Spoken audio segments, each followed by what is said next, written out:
Until recently, this was the top of the Soviet line, the Soviet T-62. If we had to go to war today, you would see more of this tank than you'd ever care to. The T-62 weighs 37.5 metric tons, is 9.3 meters long, and 3.3 meters wide, with a 115-millimeter smoothbore main gun. This gun is stabilized and has a bore evacuated 2/3 up the barrel.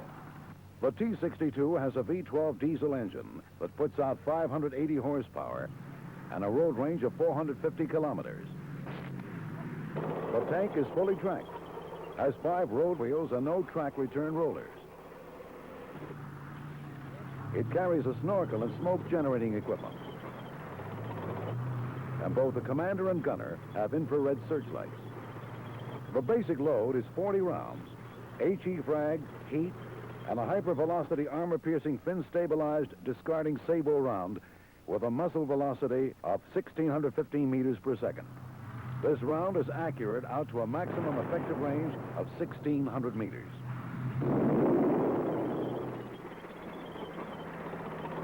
But as always, the Soviets aim to put you on the spot.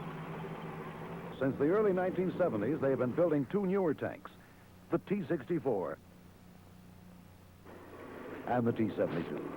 Both the T-64 and T-72 are faster, more mobile, and have better protection and a bigger gun than anything we may have encountered in a medium tank.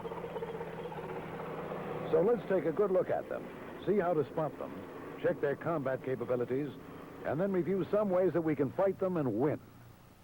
This is a model of the T-64. An important recognition feature for the T-64 is the suspension system.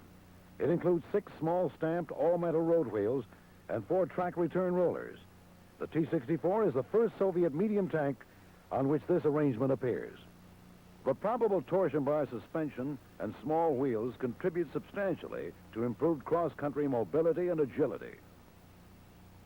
The track design differs from that of the T-62 in that 2 live rubber-bushed pins are used to link track blocks together, not one as in the T-62. The Soviets, by going to a live track system in place of the old flat track, have accepted the need for better maneuverability in the field. Another radical change in this tank is a new engine. The T-64 features a 5-cylinder flat pack engine which contributes to a low tank profile. The T-64 engine turns out from 700 to 750 horsepower in a tank weighing 38 metric tons. The tank is thought to have a speed of over 60 kilometers per hour and a road range of 450 kilometers. Its length is 9.1 meters and width is 3.4 meters, a bit shorter and a bit wider than the T-62. Location of the gunner's IR searchlight is to the left of the main gun, not to the right, as in the T-62, an important recognition feature for the T-64. In the T-64, the anti-aircraft machine gun can be fired while the tank commander is buttoned up. Another difference is that the T-64 uses 2 snorkels, one for the turret and the other equipped with an elbow for attachment to the engine exhaust. In the T-64, small arms ammunition and storage boxes are mounted around the sides of the turret. The Soviets also produce a command version of the T-64. There is no anti-aircraft machine gun. Ammo boxes are moved aft, and a 5-meter antenna on top of the turret augments the single whip antenna. But this 5-meter antenna generally is wired to the ground, immobilizing the command vehicle. The antenna storage tube is located with the snorkels. Given its expected position in the battle order, you are not likely to see much of the command T-64 until you have overrun their positions. But air and artillery sure would be interested in getting on it fast. Destroy command and control, and you've gone a long way toward winning the battle. As of the early 1980s, the T-64 shows up only in Soviet ground forces at home and in Soviet ground forces in East Germany and Hungary. That's a quick look at the T-64. Now let's go to the T-72. There are more of them, and they have been fielded to Warsaw Pact and Third World nations. As far as capabilities are concerned, however, you may think of both tanks as a single entity. Although the T-72 uses many proven components, it is a considerable improvement over the older tank series and represents a major change in Soviet tank design. On the automotive side, the T-72 uses a more powerful supercharged V12 engine that delivers 780 horsepower and moves the tank out at 60 kilometers per hour over a road range of 450 kilometers. The T-72 weighs 41 metric tons, 3 tons heavier than the T-64. With the gun forward, the tank is 9.2 meters long and 3.5 meters wide. The turret roof is only 2.3 meters high, not much more than man-high, and lower than the M1 turret roof by 75 millimeters. The suspension system of the T-72 provides important recognition features. 6 large die-cast road wheels with rubber tires, evenly spaced, and a torsion bar suspension system with 3-track return rollers, enabling increased road wheel travel as compared with flat track systems and a much smoother ride. Track width is wide compared to U.S. tanks, giving the tank a low ground pressure. The track is steel with a single live rubber bushed pin, an improvement from earlier Soviet designs. All these changes provide increased cross-country mobility. Now let's look at the hull-related recognition and functional features unique to the T-72. The tank has a 12.7 millimeter anti-aircraft machine gun atop the turret, a newly designed weapon, but in the T-72 it cannot be fired while buttoned up. In this tank, the gunner's IR searchlight is located to the right of the main gun, the usual position in Soviet tanks, but it's a useful recognition feature because it helps you distinguish between the T-72 and the T-64, where the IR light is to the left of the main gun. Another identifier for the T-72 is the single snorkel tube carried on the left side of the turret. Streamlined fenders are good identifiers for the T-72. They carry supplies, and the right fender carries some of the basic fuel load in fuel cells. So much for features unique to the T-72. The tank also displays many features common to both the T-64 and the T-72. In both tanks, there is a self-entrenchment device beneath the glacis plate. One sure identifier for both tanks is the sharply sloped glacis plate with its V-shaped water and debris deflector. In earlier Soviet tanks, glacis slope angle is about 60 degrees from the vertical. That angle in the T-64 and T-72 is nearly 70 degrees, a factor that contributes to frontal armor protection. Here's why. Even if armor thickness is the same as in previous tanks, by increasing the angle, protection is improved in T-64s and T-72s due to the longer path length that must be traveled by a penetrator. The Soviets have also taken other steps to increase armor protection. Track shields are available that extend from the hull, and full skirt protection is likely for the purpose of defeating both heat rounds and ATGMs. The net effect of this is greater armor protection in the front of the hull and turret. The T-64 and T-72 also feature nuclear, biological, chemical protection by means of positive pressure air filtration and a radiation shielding liner. Both tanks can cross trenches 2.7 meters wide, or depths of 1.4 meters, and snorkel up to 5 meters. When you start talking armament and ammo, you're talking a whole new ball game in these two tanks. The 125 millimeter smoothbore main gun has a bore evacuator midway on the tube and thermal sleeves that indicate greater attention to main gun accuracy at long ranges. While limited to a depression of only 5 degrees, the gun is stabilized, and this, along with improved sights, markedly increases effectiveness of fire. Basic load for both tanks is 39 rounds. Loads include high explosive fragmenting, high explosive anti-tank, and hypervelocity armor-piercing discarding sable rounds. All are fin stabilized. Adoption of heavier ammunition caused the Soviets to go to separate powder cases and projectiles. The powder case burns up, and in the T-72, the case stub is automatically ejected aft, as we see here. In the T-64, the stub returns to the autoloader. Taking a close look at the armor-piercing discarding sable round, an additional charge packed around the penetrator helps give this round its high velocity, which is nearly 1,800 meters, or more than a mile per second, giving a 50% probability of a first round hit within 2,000 meters. Penetration capability for the kinetic energy high-velocity round is in excess of 300 millimeters of armor. The heat round is capable of penetrating in excess of 475 millimeters of armor. Both the T-64 and the T-72 are also equipped with a PKT 7.62 millimeter coaxial machine gun. These tanks also have smoke capabilities by way of engine exhaust thermal generators and other methods, such as externally mounted smoke barrels and smoke grenades. The Soviets have rearranged all tank internals so that all crew functions can now be served by 3 men, including tank commander, gunner, and driver. The loader has been replaced by an autoloader mechanism.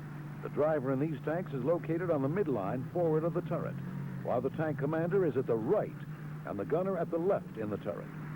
Although these tanks have been considered small and cramped, the Soviets limit tank crews to 5 feet 6 inches, so interior space is not a serious issue.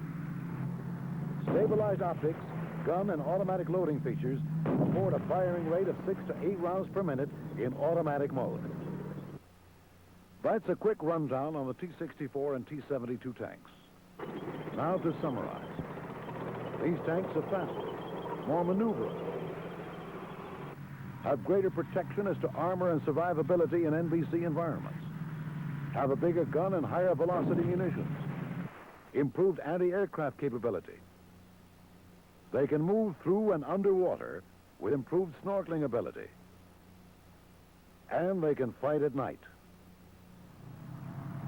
However, both the T-64 and T-72 have some weaknesses, so let's take a look at them and see how you can use them to your advantage. IR capability has not been improved, and effective range is still limited. All automated features, stabilized equipment, for instance, are maintenance intensive. In general, maintenance takes longer to accomplish than in our tanks. Also, the use of a standard transmission, a weak spot in the T-62s, may not have been corrected. Manual operation of the anti-aircraft gun in the T-72 exposes the gunner to attack. Engine compartment and tracks in both tanks are vulnerable on the flank, from the rear, and from above. But stowing fuel externally does not materially increase vulnerability to destruction by fire due to the high compression and high heat required to ignite diesel fuel. Auxiliary fuel carried in barrels at the rear will be removed prior to entering combat. Armor below the tank is thin in both tanks. Belly him up by obstacles or catch him cresting a ridge, and you've got him. No matter which tank you come up against, the T-64 or the T-72, the threat is about the same. Both tanks may be seen in Soviet ground forces in East Germany, among Warsaw Pact allies, and elsewhere in Third World forces. However, only one type of tank will be found in a regiment.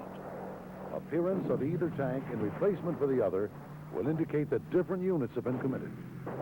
As always, both tanks will fight as part of a combined arms team supported by artillery, rockets, tactical air, helicopters, ATGMs, and motorized infantry. Because the Soviets are known to be beefing up tank support in their motorized rifle regiments, up from 31 to 40 tanks per battalion, tank density on the modern battlefield will be higher than ever before. In the offensive, tank guns may be used in the artillery role at extreme ranges, delivering suppressive fire with HE frag rounds directed at our tanks, ATGMs, observers, and infantry.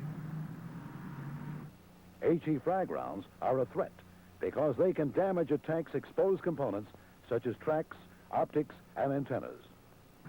Closer in, they will resort to direct fire with kinetic and chemical energy rounds and coaxial machine guns. Tank forces will be traveling on line, buttoned up for NBC protection.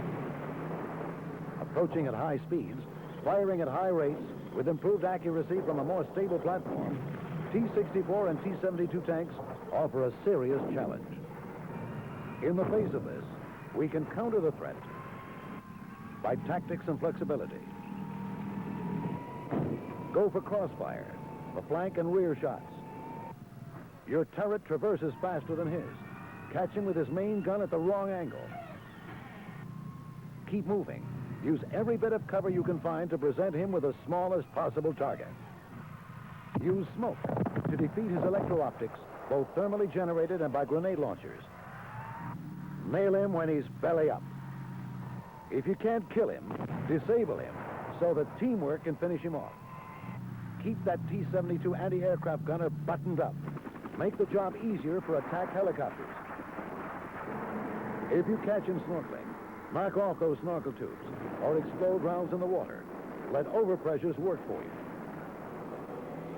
It's been said that the T-64s and T-72s are among the best medium tanks in the world today.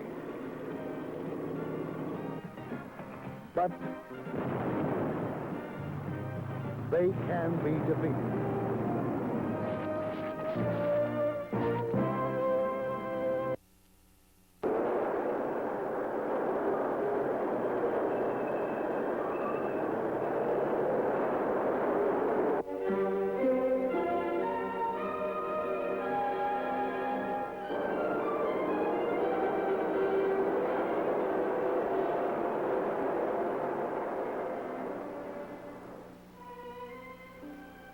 You know, we've been awful fortunate to have worked with this vehicle for the past month and a half, receiving the training that we did.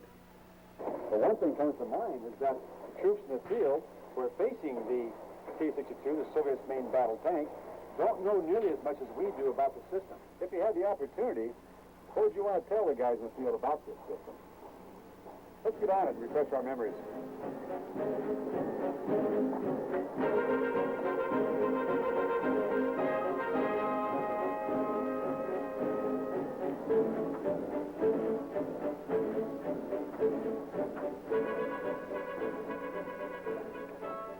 If you had to tell somebody about this system, what would be the first thing you'd want to tell them?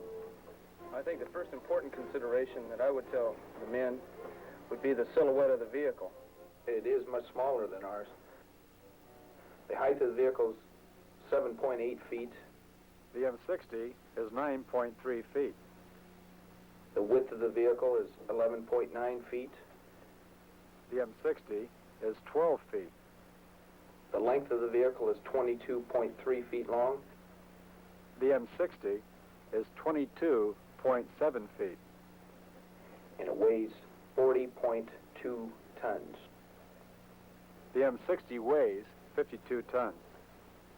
The T-62 has a 115 millimeter smoothbore cannon. The M60 has a 105 millimeter rifled cannon. A feature the T-62 has that the M60A1 does not is the gyro compass mounted in the driver's compartment. So the vehicle is generally a lot smaller than our system, which would give it a distinct advantage in a defensive position. But what about the track and suspension? What's that like? Well, the track, it's a steel track. It has a Christie suspension. The track width is 1.6 feet. The M60 track width is 2.3 feet. The tank utilizes support rollers with track that has rubber track pads. And the ground pressure is more than 1 pound less than ours, being 10.2 pounds per square inch, opposed to our 11.1 pounds.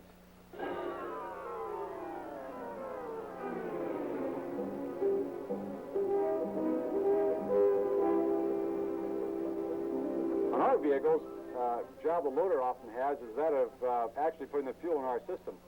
What about on this vehicle? Where do you put the fuel in and how many tanks does it have on it? There are 3 fuel cells located in the front of the vehicle and to the right of the driver, and these are internal fuel cells, and there are 3 external fuel cells on the right fender.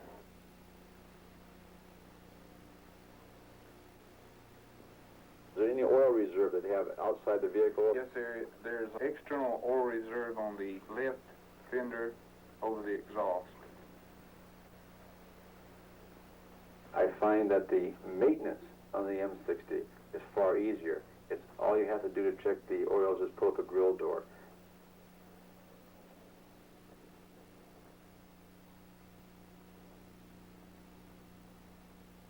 To check the oil on the T-62, you have to release 28 different bolts to release the grills themselves, to spring them up to get to the oil. The lack of access to the maintenance facilities of the crew only having one tool, which does release the grill doors, makes it very difficult. Looking at the vehicle, it doesn't look much different than our own. But I understand that the crew positions are somewhat changed. Where is the loader's position? The loader's position is on the right, which is different from ours, and it makes it a left-hand load. What about the TC and gunner? Well, the gunner is sitting down behind the driver, which is on the left side of the vehicle. Tank commander is directly behind the gunner, and standing up, he is pretty comfortable. It's a small area, but sitting down, he has to wrap his knees around his gunner. In comparison to the M60, what's the cruising speed of this vehicle? Both have the cruising speed of 30 miles an hour. With this one having the standard transmission and the M60 having the automatic transmission.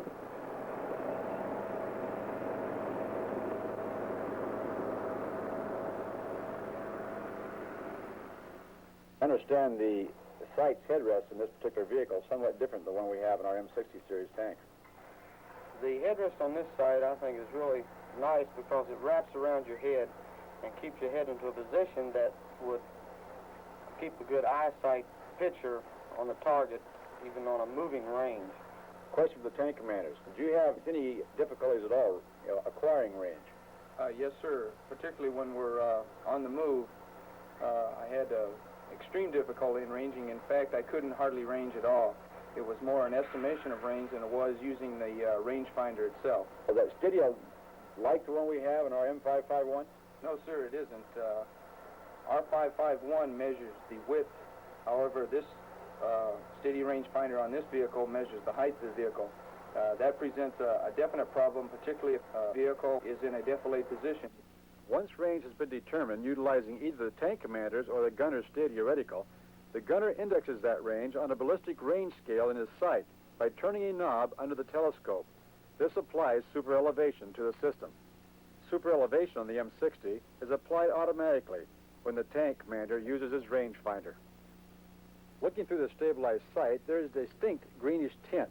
This enables the sight to cut through heat waves and haze that normally distort a gunner's view. The high velocity of their APDS round needs less range data cranked in up to 2,100 meters, where the M60 firing similar ammo relies more on accurate range data beyond 1,800 meters. Since the loader's periscope is permanently affixed, does that present any problems in the loading procedure? No, sir, it doesn't. On this vehicle, the periscope is mounted to the front from the loader's hatch. The loading function is similar to ours, except you have to load left-handed. The breech on the T-62 is side-sliding and takes some getting used to. A unique feature is the automatic ejection system, which throws the shell casings out a hatch in the rear of the turret. The turret floor, for the loader specifically. How about describing that? A small proportion of the turret floor in the T-62 moves with the main gun as in comparison to our entire basket. I know that for a fact that when the T-62 is operating in a stabilized mode, that the gun goes into a detent. What is this detent? Well, the detent is when the ejection system finally goes into recoil and extraction of the round. That is the loader's safety factor, which turns off all the main power. The gun goes into max elevation into the air. It's like something waving at you. The main gun is going up and down, and pretty big round, kind of tiring after a while. Round is 42 inches. Approximately 80 pounds. The gun does have a tendency to drift, and a lot of times the loader would have to go to the front, say, and get around. If he's not quick enough or if he has trouble, again, it could cause a problem because the gun's drifting and the gunner has no way of keeping it back on target. At times, the tank commander acquires a target, and he uses his target designate system and lays on the target, but the gunner cannot see the target. The reason for that is, with the low silhouette, the gunner's sight is left of the main gun tube and just a little bit lower. Tank commanders designate then can lay the gun tube on target.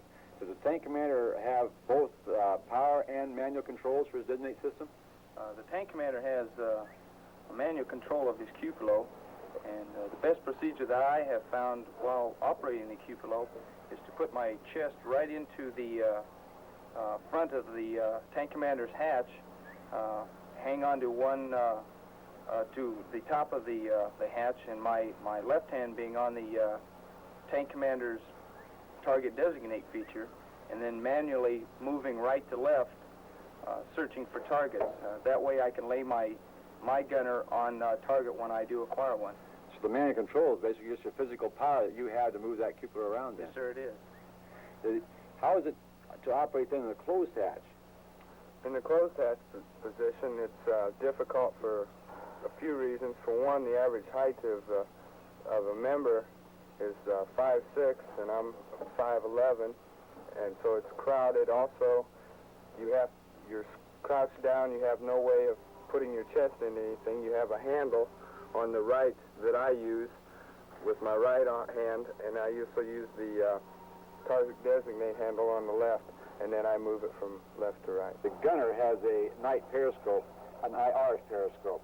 What other night fighting capability or night fighting optics does this vehicle have?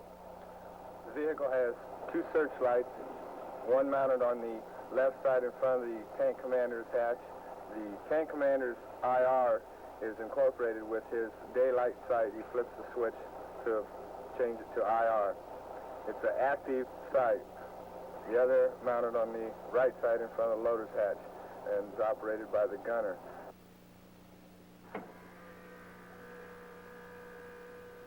It takes the T-62 twice as long to get rolling. Within the driver's station, it's a pretty interesting place. I found that both in the shifting and in the steering, it's awful difficult for the driver to do it smoothly. The steering mechanism in this vehicle are two laterals, much like they have on our regular 113 type vehicles. This particular vehicle doesn't have a neutral steer like we have on our M60, but it has a pivot steer, just locking one track with the other track, walking around it. Manual transmission, of course, 5 speeds forward. It's an odd system. Most of our shifting works from left to right. Theirs starts in the middle, works to the left, ends up on the right. The reverse is marked as X3 opposed to being marked as a reverse system. I think, though, that if our drivers got into that T-62, that they would find the station very comfortable. To handle the T-62, if people have ever driven a large Dodge Brothers truck from about 1936, it drives just about the same way. Very difficult to shift. The system is supposed to idle at 700 RPM. It's hard to hold the idle there without killing the engine. The driver, if he was in a firing engagement, would be very, very hard-pressed to try to hold the vehicle on a path that the gunner could, in fact, acquire the target, lay on it, and start his actual firing. Everything happens immediately. As soon as the driver hits a detent in his steering, the vehicle responds immediately. There's no slippage. I found that over most of the terrain, even some of the rough terrain, that it seemed to be a much smoother riding vehicle than the 60 due to the fact of the low profile, the center of gravity, and the suspension system of the vehicle. It didn't seem to, where ours seems to pitch you an awful lot, and the 62 doesn't seem to have as great amount of pitch to it. When you're operating closed hatch, there is a very close relationship between the gunner and the tank commander, and the fact that the commander's knees are wrapped not so much around the gunner, but to the right and left of his back ribs. That, along with the traversing of the turret and watching out for, say, for example, loose clothing, bars sticking out of the turret, it's very close. But one thing I think we've got to mention here is the fact that the Russians, from what I understand, do not gear towards so much for crew comfort as towards the fighting mechanism itself. Making a comparison with our 60, which vehicle did you find easier to load firing on the move? In other words, comparing the 62's gun going into detent where it is in a stationary position compared with the 60's gun, which is still moving in the stay position. I'd have to say for the M60A1 because of the position of the round. On the T-62, you have your back turned to the gun. You just can't prepare yourself to load that second round until it goes into detent. Whereas with the 60, you could reach down, grab your round, and be ready to shove the other one home when the first round is fired.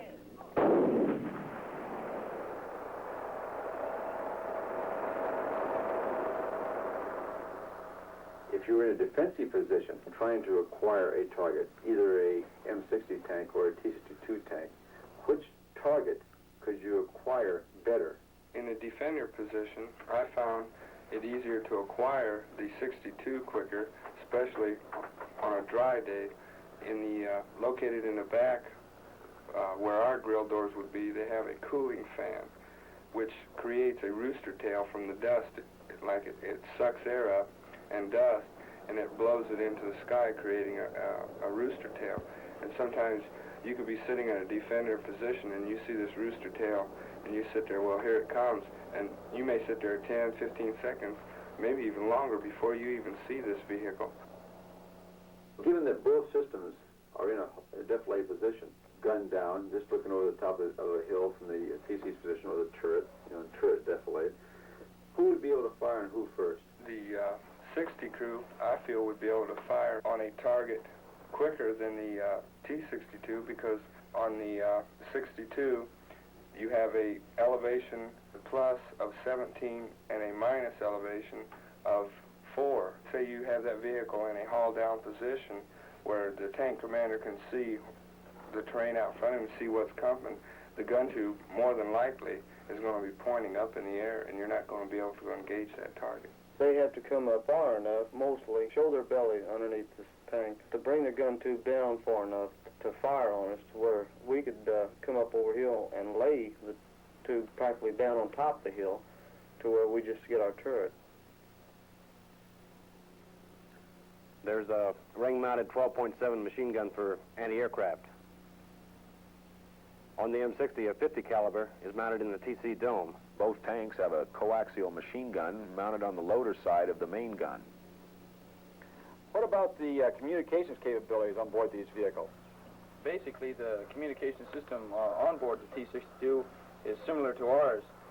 Has an FM station, and basically the tank commander controls, say, his section by hand and arm signals. Did you find that the intercom was any worse or any better than our own? Particular vehicle, there's a lot of noise and within the vehicle itself, and it gets a little hard to hear sometimes.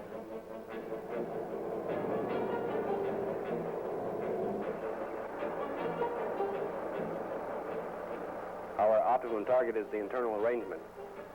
Either left front for the driver, gunner, and TC, right front for the ammo and fuel, or the sight. We have many anti-tank weapons capable of killing the T-62. Either a tank-mounted Shillelagh missile, the tow from the ground, or helicopter.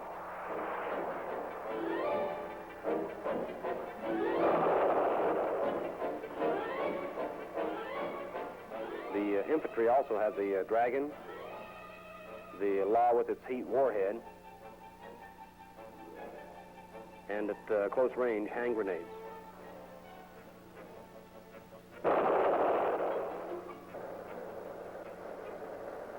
It generates its own smoke screen to cover companion vehicles and infantry and to obscure anti-tank targets.